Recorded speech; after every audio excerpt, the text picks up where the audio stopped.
Hello दोस्तों, आज हम बात करने वाले हैं हिंदी सिनेमा के महान कलाकार राजकुमार के बारे में, जो अपनी एक्टिंग के साथ साथ अपने रोबीले अंदाज के लिए जाने जाते थे और कैसे वो मुंबई पुलिस की नौकरी छोड़कर फिल्मों में आए और कैसे वो बॉलीवुड की बड़ी बड़ी हस्तियों का बड़ी महफिल में मजाक बना दिया करते थे और क्यों अपनी मौत को सबसे छुपाना चाहते थे राजकुमार।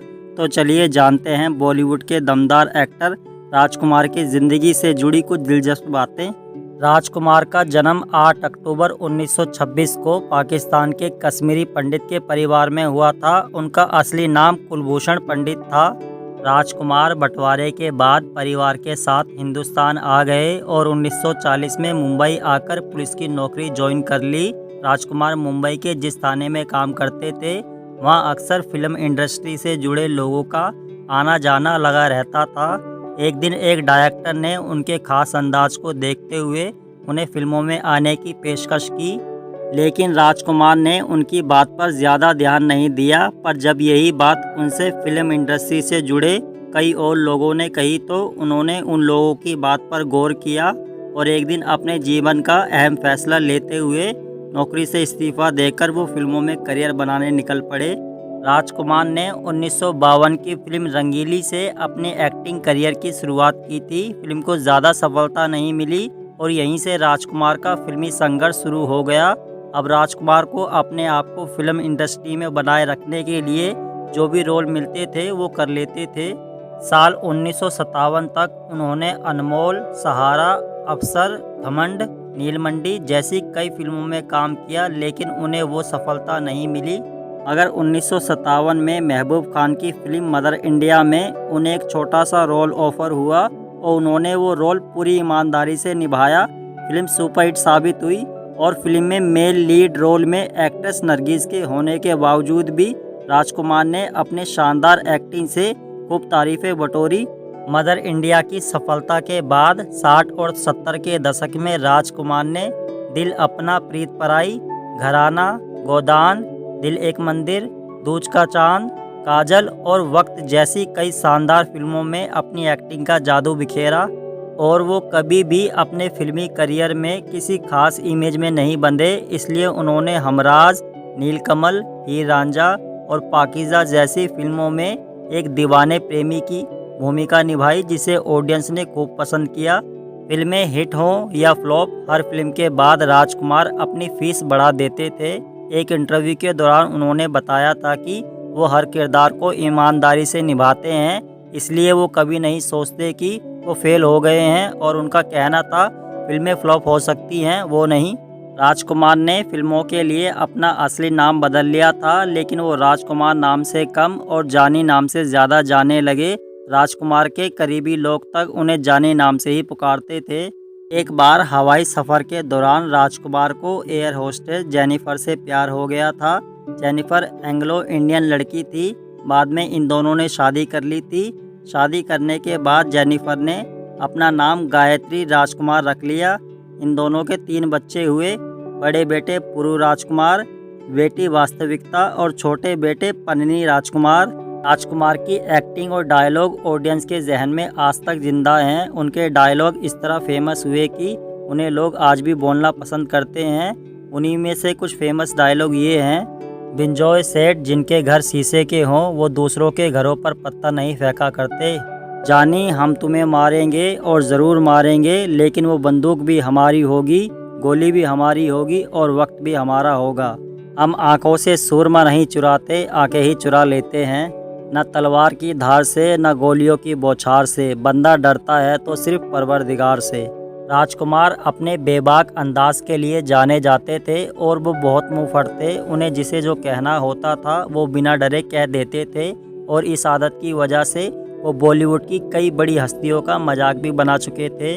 जैसे कि गोविंदा के साथ उनका एक मज़ेदार किस्सा है। बात उस वक्त की है जब राजकुमार और गोविंदा एक साथ एक फिल्म कर रहे थे। जंगबाज शूट खत्म होने के बाद जब वो दोनों थक के बैठ गए तो राजकुमार ने कहा, गोविंदा तुम्हारी शर्ट बहुत अच्छी है। राजकुमार के मुंह से ये बात सुन के गोविंदा बहुत खुश हो गए। फिर गोविंदा ने कहा, सर ये शर्ट आप रख लीजिए। गोविंदा को लगा राजकुमार वो शर्ट पहनेंगे, पर कुछ दिनों बाद गोविंदा ने देखा राजकुमार ने उस शर्ट का रुमाल बनाकर अपनी शर्ट की पॉकेट में रखा हुआ था। एक ऐसा ही किस्सा बॉलीवुड के महानायक अमिताभ बच्चन के साथ जुड़ा हुआ है। हुआ यूँ था कि एक दिन एक पार्टी में अमिताभ बच्चन बढ़िया सूट पहने हुए थे और सब लोग उनकी सूट की तारीफ कर रहे थे। तभी राजकुमार ने उनके सूट को देखकर कहा, अमित तुम्हारा सूट बहुत अच्छा है, कहाँ से सिलवाया? ये सुनते ही अमिताभ पता बताने ही जा रहे थे। तभी राजकुमार बोल पड़े, मुझे मेरे घर के पर्दे सिलवाने थे और उसके लिए मुझे तुम्हारे सूट का कपड़ा बहुत अच्छा लगा। ये सुन के अमिताभ हंसने लगे और बात वहीं ख़त्म हो गई। 70 की दशक की फेमस एक्ट्रेस जीनत अमान के साथ भी उनका एक किस्सा है। ये किस्सा उस वक्त का है जब दम मारो दम जैसे गानों के साथ बॉलीवुड में जीनत अमान तेज़ी से उभर रही थी। हर तरफ जीनत की चर्चा चल रही थी, वो काफ़ी फेमस हो गई थी। कहा जाता है कि एक पार्टी में जीनत ने राजकुमार को देखा, इसके बाद वो खुद ही राजकुमार से मिलने चली गई। जीनत ने सोचा होगा कि मैं इतनी मशहूर हो रही हूँ, ज़रूर राजकुमार मेरी तारीफ़ करेंगे, पर मामला उल्टा पड़ गया। राजकुमार ने जीनत से मिलने के बाद कहा, तुम तो बहुत खूबसूरत हो, फिल्मों में ट्राई क्यों नहीं करती हो? राजकुमार के मुंह से ये बात सुनते ही जीनत हैरान हो गई थी। 70 और 80 के दशक के सिंगर और म्यूज़िक डायरेक्टर बप्पी लहरी के बारे में सब जानते हैं कि उन्हें सोने का गहने पहनने का कितना शौक़ था। पर इस शौक़ की वजह से एक बार राजकुमार ने बड़ी महफिल में उनका मजाक बना दिया था। दरअसल इंडस्ट्री में एक पार्टी रखी गई थी जहां पर इंडस्ट्री से जुड़ी कई बड़ी हस्तियां पार्टी में शामिल हुई थी। इस पार्टी में राजकुमार भी मौजूद थे। तभी पार्टी में बप्पी लहरी की एंट्री होती है। खूब सारे सोने में लदे जब बप्पी लहरी पार्टी में आए, सबकी नज़रें उनकी ओर घूम गई। गहनों में बप्पी लहरी को लदा देख राजकुमार खुद को रोक नहीं पाए और मजाकिया अंदाज में बप्पी लहरी से कहा कि शानदार, आपने तो एक से एक बढ़कर गहने पहने हैं, सिर्फ एक मंगलसूत्र की कमी है, वो पहन लेते तो आप ज़्यादा सुंदर लगते। इस बात को सुनकर बप्पी लहरी शर्मिंदा तो हुए, लेकिन उन्होंने उस बात को हंसकर टाल दिया। एक बार तो अपनी मुंहफट आदत की वजह से राजकुमार धर्मेंद्र से मार खाने से बच गए थे। दरअसल एक पार्टी के दौरान राजकुमार और धर्मेंद्र का आमना सामना हुआ। दोनों के बीच बातें चल रही थी कि राजकुमार की नज़र सनी देओल पर पड़ी। सनी को देखते ही राजकुमार ने अपने अंदाज में धर्मपाजी से कहा, जानी ये चाय में डूबे पापे जैसा लड़का किसका है? राजकुमार के इतना कहते ही धर्मपाजी गुस्से से आग बबूला हो गए। इसके बाद तो राजकुमार को अपनी जान बचाना मुश्किल पड़ गई थी। राजकुमार के बारे में कहा जाता है कि वो अपने हिसाब से ज़िंदगी जीते थे। अगर उन्हें फिल्म की कहानी या लोग नहीं पसंद आते थे तो अपने अनोखे अंदाज में फिल्म को ना कर देते थे। जैसे कि 1968 में आई फिल्म आंखें को लेकर राजकुमार के साथ एक किस्सा जुड़ा हुआ है। फिल्म तो धर्मेंद्र ने की थी पर किस्सा राजकुमार का है। हुआ यूँ कि फिल्म के डायरेक्टर रामानंद सागर फिल्म में अपने दोस्त राजकुमार को कास्ट करना चाहते थे। वो उनके घर भी पहुंचे, उन्हें फिल्म की कहानी सुनाई, पर शायद राजकुमार को फिल्म की कहानी पसंद नहीं आई और उन्होंने अपने पालतू कुत्ते को आवाज़ लगाई। जैसे ही उनका डॉगी पहुंचा, राजकुमार ने पूछा, क्या तुम ये रोल करना चाहते हो? कुत्ते ने उनकी ओर देखा और गर्दन नीचे कर दी। इसके बाद राजकुमार ने रामानंद सागर से कहा, देखा ये रोल तो मेरा कुत्ता भी नहीं करना चाहेगा। राजकुमार की ये बात सुनते ही रामानंद सागर चुपचाप वहां से चले गए। बाद में फिल्म में धर्मेंद्र को लिया गया और फिल्म रिलीज होते ही हिट हो गई। इस फिल्म को धर्मेंद्र की अच्छी फिल्मों में गिना जाता है।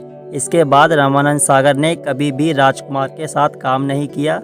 राजकुमार ने एक फिल्म सिर्फ बदबू के कारण छोड़ दी थी और ये फिल्म थी जंजीर। फिल्म के डायरेक्टर प्रकाश मेहरा राजकुमार को फिल्म में लेना चाहते थे और इसके लिए वो उनके पास भी पहुंचे। प्रकाश मेहरा से मिलने के बाद राजकुमार ने उनसे कहा कि तुम्हारे पास से बिजनौरी तेल की बदबू आ रही है, हम फिल्म तो दूर तुम्हारे साथ 1 मिनट खड़ा होना भी बर्दाश्त नहीं कर सकते, और फिल्म को ना कर दी। फिल्म में बाद में अमिताभ बच्चन को लिया गया और इस फिल्म से अमिताभ रातों रात स्टार बन गए। राजकुमार को जिस दमदार आवाज़ के लिए जाना जाता था, एक वक्त ऐसा भी आया था जब उनके मुंह से एक लफ्ज़ तक नहीं निकल रहा था क्योंकि उन्हें गले का कैंसर हो गया था। मरने से पहले राजकुमार को गले का कैंसर था। एक दिन अपने बेटे पुरु राजकुमार को उन्होंने अपने पास बुलाया और कहा, देखो बेटा, मौत और ज़िंदगी इंसान का निजी मामला होता है और मेरी मौत के बारे में तुम किसी को मत बताना। मेरा अंतिम संस्कार करने के बाद ही फिल्म इंडस्ट्री को सूचित करना। और वो वक्त भी आ गया जब 3 जुलाई 1996 को 69 साल की उम्र में राजकुमार इस दुनिया को अलविदा कह गए। इस बात की किसी को कानो कान खबर नहीं हुई। इंडस्ट्री का कोई भी शख्स शामिल नहीं हो पाया। कुछ दिनों बाद राजकुमार के बेटे पुरु राजकुमार ने अपने पिता के कहे अनुसार उनका अंतिम संस्कार करने के बाद ही फिल्म इंडस्ट्री को उनकी मौत के बारे में बताया।